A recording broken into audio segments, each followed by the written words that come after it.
الحمد لله رب العالمين خالق كل مكان مكين وأفضل الصلاة وأكمل السلام على سيد المرسلين وعلى آله الطيبين الطاهرين وأصحابه الأكرمين. أما بعد فأعوذ بالله من الشيطان الرجيم. بسم الله الرحمن الرحيم. شرع لكم من الدين ما وصى به نوحا والذي أوحينا إليك وما وصينا به إبراهيم وموسى وعيسى أن أقيموا الدين ولا تتفرقوا فيه كبر على المشركين ما تدعوهم إليه الله يتبي إليه من يشاء ويهدي إليه من ينيب وما تفرقوا إلا من بعد ما جاءهم العلم بغيا بينهم ولولا كلمة سبقت من ربك إلى أجل مسمى لقضي بينهم وإن الذين أورثوا الكتاب من بعدهم لفي شك منه مريب ولذلك فادعوا واستقم كما أمرت ولا تتبع أهواءهم وقل آمنت بما أنزل الله من كتاب وأمرت لأعدل بينكم ربنا وربكم لنا أعمالنا ولكم أعمالكم لا حجة بيننا وبينكم الله يجمع بيننا وإليه المصير والذين يحاجون في الله من بعد ما استجيب له حجتهم داحضة عند ربهم وعليهم غضب ولهم عذاب شديد. صدق الله العظيم. قال الله تعالى في شأن حبيبه الكريم إن الله وملائكته يصلون على النبي يا أيها الذين آمنوا صلوا عليه وسلموا تسليما. اللهم صل على سيدنا ونبينا مولانا محمد النبي الأمي وعلى آله وصحبه وبارك وسلم. محترم مزار ملت، معزز سامعین کرام، عزیز بھائیو، ابھی 25 پارہ سورۃ الشعراء کے 13ویں سے لے کر 13, 14, 15, 16, 16 تک 4 آیات کریمہ کی تلاوت کا شرف حاصل کیا گیا. ان کا ترجمہ ہے شرع لکم من الدین، اللہ نے تمہارے لیے اسی دین کو مقرر فرمایا، اسی دین کو جاری فرمایا، واضح فرمایا، ما وصى به نوحا، جس دین کی وصیت اللہ نے تاکید حضرت نوح علیہ السلام سے فرمائی، وَأَوْحَيْنَا إِلَيْكَ، وَالَّذِي أَوْحَيْنَا إِلَيْكَ، اور جس دین کی وہی آپ کی طرف کی، آپ سے مراد حضور نبی کریم صلی اللہ علیہ وسلم، وَمَا وَصَّيْنَا بِهِ إِبْرَاهِيمَ وَمُوسَى وَعِيسَى، اور جس دین کی وصیت تاکید اللہ نے حضرت ابراہیم و موسیٰ و عیسیٰ علیہ السلام کو کی. یعنی یہ دین کوئی نیا نہیں ہے، دین ابتدائی سے ہے. جس دین کی وصیت حضرت نوح، حضرت ابراہیم، حضرت موسیٰ و عیسیٰ علیہ السلام کی طرف کی ہے، وہی دین کی وہی ہم نے آپ کی طرف کی ہے. خلاصہ ترجمے کا کس بات کی وصیت کی ہے، کس بات کی تاکید کی ہے؟ سب کو، تمام انبیاء کو، ناقیم الدین، کہ دین کو قائم کرو، دین کو قائم رکھو. دو ہی معنی ہیں، جب دین قائم ہو گیا تو قائم رکھنا ہے، جہاں دین قائم نہیں ہے وہاں قائم کرنا ہے. جو دین کی طرف نہیں ہے انہیں دین کی طرف بلانا ہے، جو دین کی طرف آ گئے دین پر جمانا ہے. انبیاء کرام کو یہ اس بات کی وہی وصیت فرمائی ان اقیموا الدین ولا تتفرقوا فیہ، اس میں تفریقہ مت پیدا کرو. یعنی جن باتوں پر اللہ نے ایمان لانے کا حکم دیا ہے، سب ساری کی ساری امت اس پر اتفاق کے ساتھ اسے قبول کرے، اس میں کسی قسم کا تفریقہ نہ ہو، سب یعنی ایمان لائے جن جن باتوں پر ایمان لانے کو حکم دیا گیا. ولا تتفرقوا فیہ کبر علی المشرکین ما تدعوهم الیہ، لیکن یہ جو جس بات کی تعلیم دی گئی ہے ان انبیاء کو، کبر بہت بھاری ہے، گرا ہے، جس بات کی طرف آپ بلاتے ہیں. کہ اللہ کے نبی کریم صلی اللہ علیہ وسلم کی طرف اللہ تعالیٰ خطاب کر کے فرماتا ہے کہ جس کی طرف آپ بلاتے ہیں یہ ان پر بھاری ہے. ما تدعوهم الیہ، وہ کیا ہے؟ توحید، اللہ کو ماننا، یعنی رسول کو ماننا، آخرت کو ماننا. جس بات کی طرف آپ یہ دعوت دیتی ہیں ان پر بھاری ہے، گرا ہے، یہ قابل برداشت نہیں ان کے لیے. کبر علی المشرکین ما تدعوهم الیہ لیکن بات یہ ہے کہ اللہ یتبی الیہ من یشاء، اللہ جسے چاہتا ہے اپنے لیے چن لیتا ہے، اپنی طرف چن لیتا ہے کہ ویہدی الیہ من ینیب، اور جسے چاہتا ہے اللہ تعالیٰ اسے جو اللہ تعالیٰ کی بارگاہ میں انابت کو اختیار کرے، انابت یعنی توبہ کر کے اطاعت کی طرف مائل ہو جائے، اللہ کی اطاعت کی طرف رجوع ہو جائے، اللہ اس کو ہدایت دیتا ہے۔ اللہ جو باتیں بیان کی گئی، جسے چاہتا ہے اللہ تعالیٰ اسے چن لیتا ہے اپنی جانب الیہ، اور جو اللہ کی بارگاہ میں آنا چاہے اللہ اسے اپنی راہ کی ہدایت دیتا ہے۔ اما تفرقوا الا من بعد ما جاءهم العلم بغيا بينهم، اور انہوں نے تفریقہ نہیں پیدا کیا، اور خاص طور پہ کیونکہ اس وقت جو قومیں تھی اس سے پہلے جن انبیاء پر ایمان لانے کے بعد بھی تفریقہ پیدا کیا، ان کی طرف اشارہ ہے، جیسے یہود و نصارہ۔ اما تفرقوا، انہوں نے تفریقہ پیدا نہیں کیا، اختلاف نہیں کیا، من بعد ما، مگر الا من بعد ما جاءهم علم، یا کہ جہالت کی بنیاد پر نہیں انہوں نے یہ تفریقہ نہیں، بلکہ علم آنے کے بعد بھی، مگر یہ بات اس کے کہ ان کو علم آ چکا ہے، اس نبی کی عظمت کا علم آ چکا ہے، اسلام کی حقانیت کا علم آ چکا ہے، اس کے علم آنے کے بعد اپنے انبیاء کی بھی کتابوں کے علم ہونے کے باوجود بھی انہوں نے تفریقہ پیدا کیا، خود اپنے انبیاء کی تعلیمات میں تفریقہ پیدا کیا، اختلاف پیدا کیا۔ اور ما تفرقوا الا من بعد ما جاءهم من بغيا بينهم، یہ اختلاف کس بنیاد پر؟ آپسی حسد کی وجہ سے، عداوت کی بنیاد پر۔ اس نبی سے جو اختلاف کی وجہ کیا ہے؟ اس نبی کی حقانیت کو ماننے کے یعنی خالی یعنی مطلب ہے کہ ماننے سے کافی نہیں بلکہ ایمان بھی رکھنا ضروری ہے، کہ جاننا ہی کافی نہیں بلکہ ماننا بھی ضروری ہے۔ جاننے کے باوجود بھی انہوں نے کیا کیا؟ آپسی حسد کی بنیاد پر اس نبی سے انہوں نے یعنی اس کو جاننے کے بعد بھی انہوں نے نہیں مانا، انکار کیا، تفریقہ پیدا کیا کہ ولولا کلمۃ سبقت من ربک، آپ کے رب کی طرف سے یہ بات پہلے ہی طے نہ ہوتی۔ کلمت کس بات؟ کیا بات طے نہیں ہوتی؟ کہ ان کے عذاب میں ڈھیل دی جائے، تاخیر کی جائے، فوراً عذاب ان پر نازل نہ کیا جائے۔ ولولا کلمۃ سبقت من ربک الی اجل مسمى، ایک مقررہ مدت تک، لقضی بینہم، تو ان کا کام تمام پورا کر دیا جاتا، جیسا کہ دوسری امتوں میں ہوا ہے۔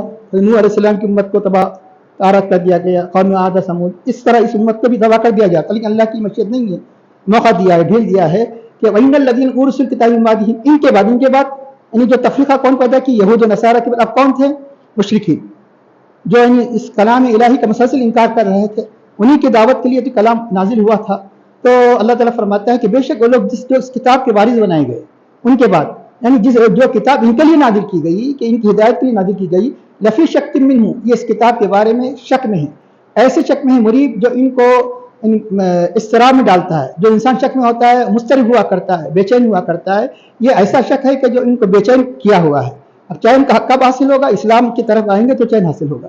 تو اللہ تعالیٰ فرماتے ہیں اب اس تفریقے کی بنیاد پر جو اس میں تفریقہ ہوا ہے، تو اب اللہ تعالیٰ اپنے نبی پاک صلی اللہ علیہ وسلم کو مطلب ہے کہ چند باتوں کی تعلیم دی ہے کہ ان کو بلاؤ، یعنی جو عقل سلیم رکھتے ہیں یقیناً آ جائیں گے، آئے بھی، خود یہود و نصارہ بھی بہت سے آئے، یعنی فلذالک، تو اس بنیاد پر، اس وجہ سے کہ جو انہوں نے دین کو تباہ کر چکا ہے، اس دین کی اصلاح کے لیے، یہ کہ جو دین مقرر کیا گیا ہے صحیح، اس دین کی تبلیغ کے لیے اللہ تعالیٰ فرماتے ہیں اس لیے ادعو، بلاؤ، دعوت دو، فلذالک ادعو، اس میں 10 باتیں بیان کی گئی لائن سے، فلذالک فادعو واستقم کما امرت، اور جیسا کہ آپ کو جس بات کا حکم دیا گیا اس پہ جمے رہو، ولا تتبع اهواءهم، ان کی خواہشات کی بات پیروی مت کرو، ان کی خواہشات کو نہ مانو، ولا تتبع اهواءهم، اس کا ارشاد ہوتا ہے کہ قل، اور کہہ دو، اگر وہ اپنے خواہشات کو منوانے کے لیے آئے تو کہہ دو قل آمنت بما انزل من کتاب، میں ایمان لایا اس پر جو اللہ نے جو کچھ کتاب کو نازل فرمایا، جتنی کتابیں اللہ نے نازل فرمائی آسمانی، ان سب پر میں نے ایمان لایا، اور مجھے اس بات کا حکم دیا گیا کہ قل آمنت بما انزل اللہ من کتاب، امرت، تو مجھے اس بات کا حکم دیا گیا کہ میں تمہارے درمیان میں فیصلہ کروں، کہ اس کا ارشاد ہوتا ہے ربنا و ربکم، ہمارا رب تمہارا رب ایک ہی ہے، ہمارا رب تمہارا رب ہے، ربنا و ربکم ولنا اعمالنا ولکم اعمالکم، اس کے باوجود تم نہیں مانتے تو ہمارے لیے ہمارا عمل ہے، اللہ تعالیٰ ہمارے لیے ہمارے اعمال کی جزا عطا فرمائے گا، ولکم اعمالکم، تم نہیں مانتے تو تمہارے لیے تمہارے اعمال کی سزا ہے، لا حجت بیننا و بینکم، اس کے بعد اب کوئی ہمارے درمیان تمہارے درمیان کوئی حجت نہیں ہے، کوئی زبردستی یعنی اسلام کی طرف نہیں، مطلب ان کو جھکایا نہیں جائے گا کہ یہ حجت تمام ہو گئی، اس دلائل پورے ہو گئے، لا حجت بیننا و بینکم، اور اب اس کے بعد بھی نہیں مانتے ہیں تو اللہ یجمع بیننا، تو ترجمہ پھر وضاحت کیا جا رہا تھا کہ سمجھنا آسان ہو، اللہ یجمع بیننا، اللہ تعالیٰ ہم سب کو وہاں جمع کرے گا، کہاں؟ جس کو یوم محشر کہا جاتا ہے، حشر کے معنی خود جمع کرنا، اللہ ہمیں جمع کرے گا،